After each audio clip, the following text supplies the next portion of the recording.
Bem, na verdade, o Pêssar é uma celebração, a Páscoa é uma celebração. Como é que acontece e começa essa celebração? Essa celebração, esta festa, começa antes do povo sair do Egito. Deus diz o que haveria de acontecer. Nós encontramos isso em Êxodo 12, do versículo 12 ao 14, Deus descreve o que ia acontecer. E ele diz: nessa noite, eu passarei pela terra do Egito e matarei todos os primeiros filhos, tanto das pessoas como dos animais, e castigarei todos os deuses do Egito. Eu sou o Senhor. O sangue nos batentes das portas será um sinal para marcar a casa onde vocês moram. Quando estiver castigando o Egito, eu verei o sangue, então passarei por vocês sem parar, para que não sejam destruídos por esta praga. Comemorem esse dia como festa religiosa, para lembrar que eu, o Senhor, fiz isso. Vocês e os seus descendentes devem comemorar a passagem para sempre. É muito interessante que nesse texto, 2 vezes, aparece essa palavra Páscoa, essa palavra Pêssar. Quando Deus começa a explicar, ele diz: eu passarei. Nessa noite eu passarei. Eu atravessarei a terra do Egito. Isso é Pêssar, isso é Páscoa. Passagem, travessia. E a partir exatamente desse texto surge a palavra que judeus usam e que nós transliteramos e criamos para nós a palavra Páscoa. Então, como começa a festividade? É uma festividade de liberdade, de libertação. É uma festividade onde a escravidão fica para trás e, na frente, há a promessa de uma terra prometida. Ou seja, a festa celebra a libertação da escravidão e o caminhar em direção a uma terra de liberdade, uma terra onde não haveria escravidão. E como era celebrada? Como foi a primeira Páscoa? A primeira Páscoa acontece exatamente, então, antes deles saírem.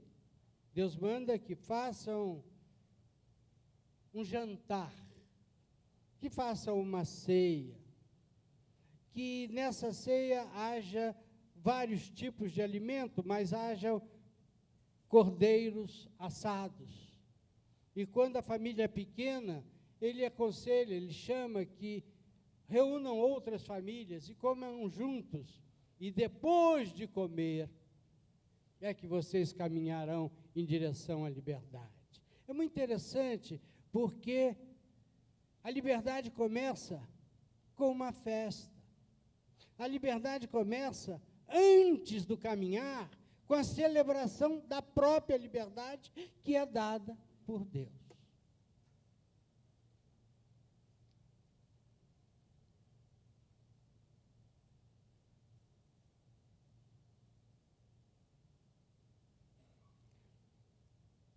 O que aconteceu no correr daquelas centenas de anos antes de Jesus? Essa festa, às vezes, foi esquecida. E, às vezes, foi relembrada. Por exemplo, na época do reinado de Josias, se encontra enfiado nas muralhas os rolos do livro de Deuteronômio, que estava perdido. E o livro é lido de novo, e ali se descobre que Deus manda celebrar a Páscoa. E Josias, então, instaura de novo a Páscoa. Os judeus celebraram essa festa como símbolo da religiosidade judaica. Na verdade, nós podemos dizer que a religiosidade judaica tem um primeiro passo, que é a circuncisão, tem um momento semanal, que é o sábado, e uma festa anual marcante, que é a Páscoa. Os primeiros cristãos eram judeus. Os primeiros cristãos entenderam que nós podíamos aprender muito com a festa da Páscoa. Eu vou pedir que a gente continue. Mas, algo fundamental. Há uma diferença fundamental entre a Páscoa judaica e a Páscoa do Senhor Jesus. Qual é essa diferença? Reparem bem, a Páscoa judaica celebra a libertação da escravidão, escravidão física, escravidão material, celebra a libertação de um povo que estava escravizado aos egípcios. E dentro desta celebração, há então a memória permanente da entrada em uma terra que era prometida e que foi conquistada, onde manava leite e mel. A característica desta festa, ela é profundamente geográfica. Ela está definida com limites geográficos. Se deixa o Egito, se deixa a terra do Egito e se entra numa nova terra. É uma festa localizada em espaços definidos. A Páscoa judaica é para lembrar de uma libertação material, de escravidão real, física. Mas isso não é de forma nenhuma a Páscoa cristã, a Páscoa de nosso Senhor. O que é a Páscoa do Senhor? A Páscoa do Senhor é, em primeiro lugar, um sacrifício vicário. Vicário é uma palavra que significa substituição, substituir por outro. Deu a palavra em português vigário, que é o substituto. Quando a gente fala em sacrifício vicário, que é a primeira característica da Páscoa do Senhor Jesus, nós estamos lembrando do texto que nós acabamos de ler no versículo 19. Depois pegou o pão e deu graças a Deus. Em seguida partiu o pão e o deu aos apóstolos, dizendo: isto é o meu corpo, que é entregue em favor de vocês. Façam isso em memória de mim. O corpo é entregue no meu lugar. Isso é vicário. Isso é substitutivo. Isso não existe na Páscoa judaica. Eu tenho uma memória na Páscoa judaica. Eu lembro o que aconteceu. Mas agora eu estou diante de algo que é um limite único em toda a religiosidade humana. O meu Deus morre no meu lugar. O Filho de Deus morre no meu lugar. Essa é a primeira característica da Páscoa do Senhor Jesus. Isso deve marcar a nossa vida. Não há nenhuma religião, não há nenhuma fé, não há nenhuma espiritualidade que diga: o Filho de Deus morreu em seu lugar. E quem disse isso foi o próprio Jesus naquele jantar.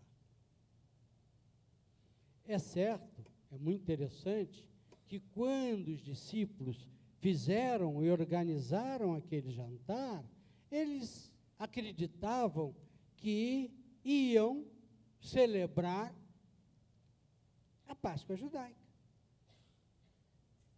Se acredita que aquele jantar aconteceu no dia 14 de Nissan, que é o dia que abre a semana da Páscoa judaica, e é quando se faz um jantar especial dos pães sem fermento.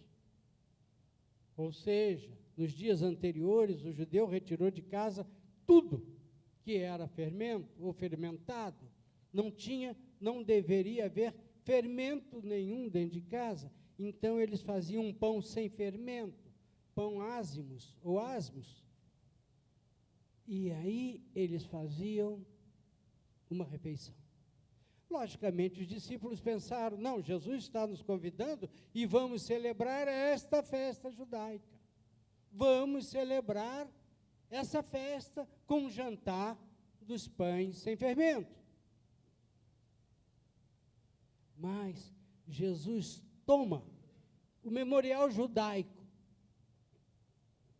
e apresenta outra coisa, que aparentemente na cabeça de nenhum deles havia nenhuma relação com o que eles conheciam. Eles sabiam que Jesus era o Messias, mas Jesus se coloca claramente como substitutivo, se coloca claramente como Filho de Deus que veio morrer no nosso lugar, e ele diz isso, pega o pão e diz isso: é o meu corpo, é entregue por vocês, façam isso em minha memória. De certa forma, isso deve ter sido um choque para eles. Havia tudo que deveria haver num jantar, nós sabemos, mas Jesus chamou a atenção para dois elementos. Mas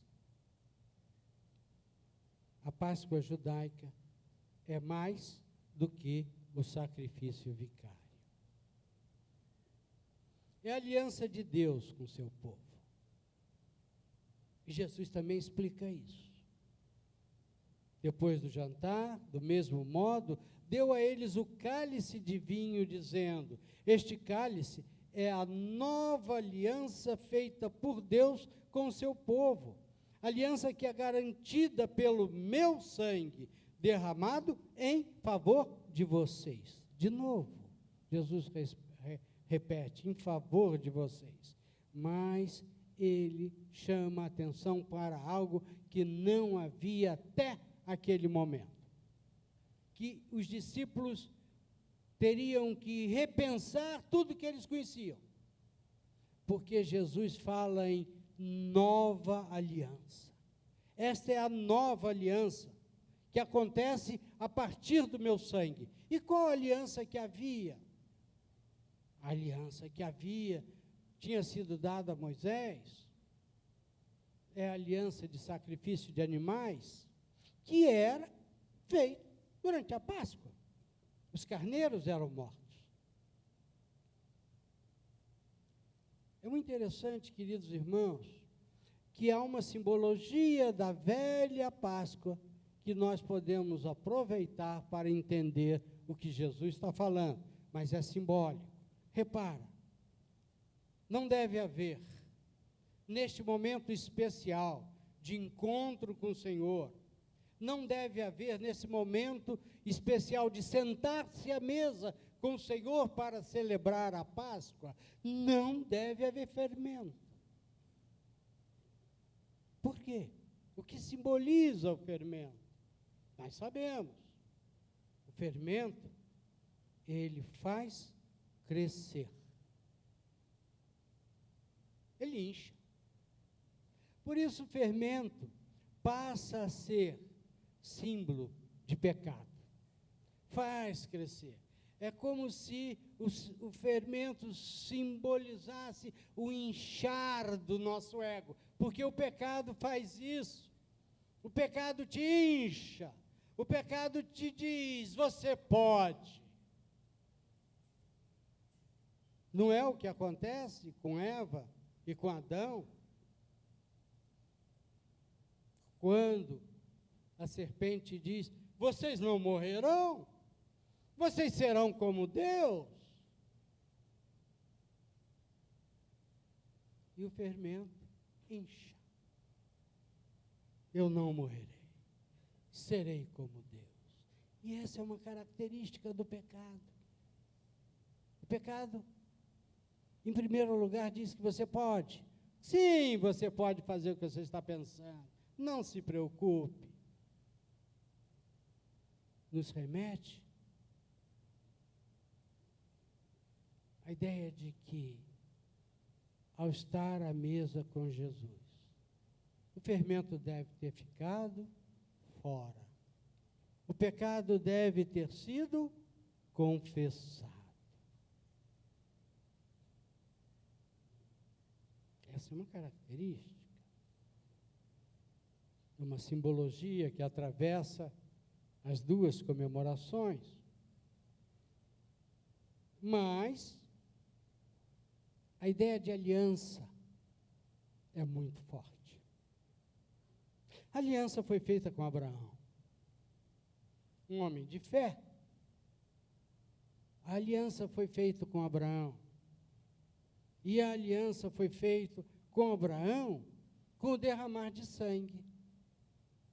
Derramar de sangue da circuncisão e derramar de sangue de animais para a confissão de pecados.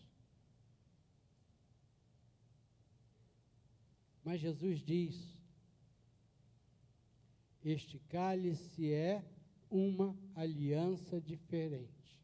O novo é diferente. É uma aliança diferente. Essa aliança não está sendo feita com derramar de sangue, nem do teu sangue, nem do sangue do teu prepúcio, nem com o sangue de animais. Essa aliança está sendo feita com o derramar, diz Jesus, do meu sangue. Essa é a segunda grande característica da Páscoa do Senhor. É nova aliança, é diferente, é definitiva. Mas, queridos irmãos, há ainda uma outra característica, muito importante. Só para explicar aos irmãos, eu estou fazendo sinal para multimídia para mudar o slide. De vez em quando eu faço assim, né?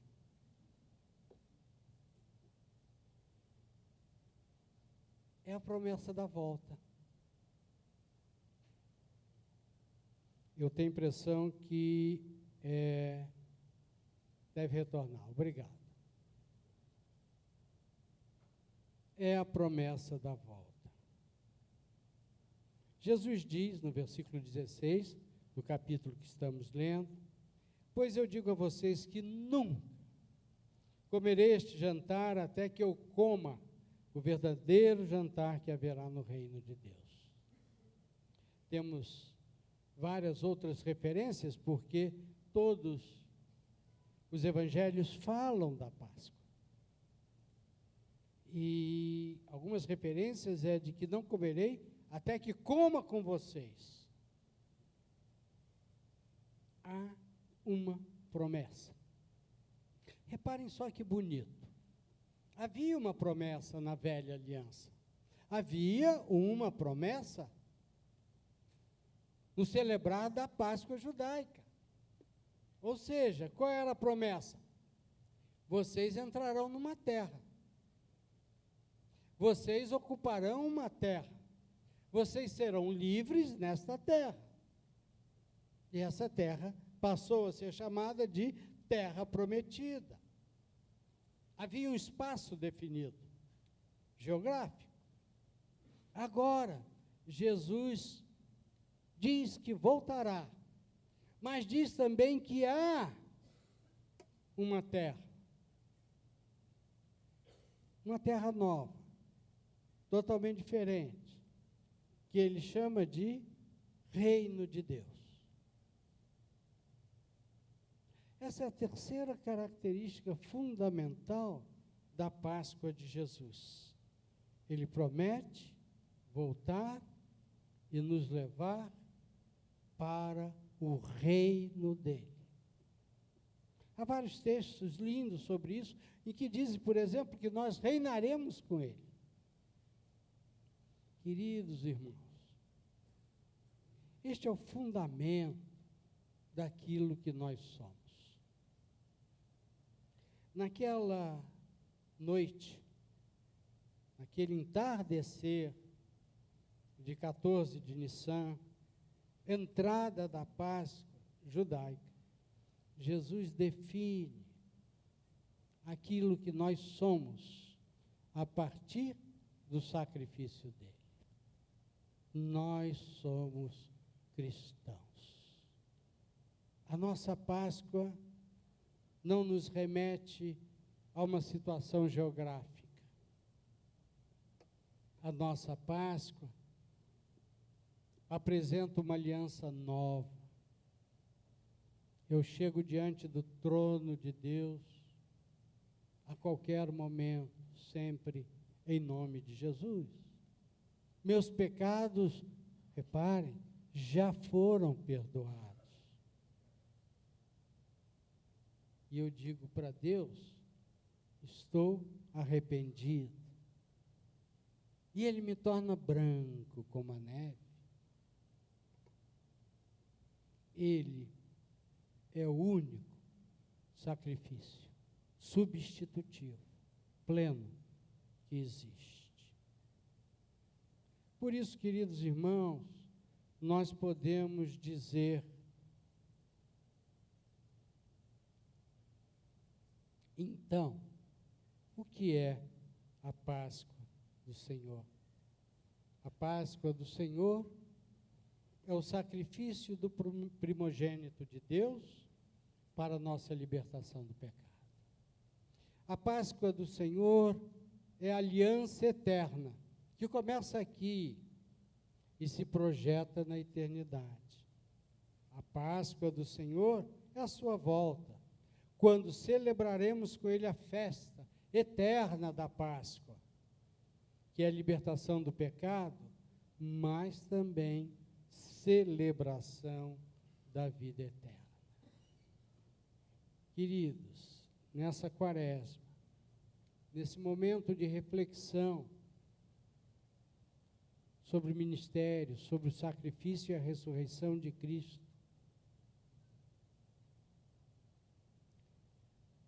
as palavras de Jesus naquela ceia devem nortear a nossa vida, para que nós saibamos de fato o que nós somos.